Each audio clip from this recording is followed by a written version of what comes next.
என்ன கல்யாணம் பண்ணிக்கணும்னா 6 கண்டிஷன் இருக்கு. வேணான்னு சொல்லிடலாமா?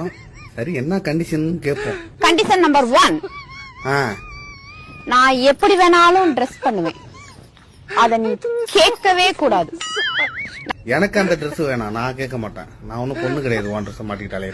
நம்பர் 2, ஃப்ரீ டைம்ல அடிக்கடி என்ன பார்க்குக்கு போலாம், பீச்சுக்கு போலான்னு என்ன கூப்பிடவே கூடாது. ரொம்ப சந்தோஷம், எனக்கும் செலவு மிச்சம். நம்பர் 3, நமக்கு குழந்தை பிறந்துச்சுன்னா அந்த குழந்தையும் நீதான் பாத்துக்கணும். சரி, நான் பாத்துக்கிறேன். மேடம், எங்க கலெக்டர் வேலைக்கு போறீங்களா? நம்பர் 4, வீட்டுல நான் சமைக்க மாட்டேன், அதையும் நீதான் சமைக்கணும். அதுவுமா? ஆக மொத்தத்துல உனக்கு ஹவுஸ் ஹஸ்பண்டா இருக்கணும். நம்பர் 5, ஃப்ரெண்டுங்களோட நான் எப்ப வேணாலும் வெளியே போவேன், அத நீ கேட்கவே கூடாது. சத்தியமா கேட்க மாட்டேன்.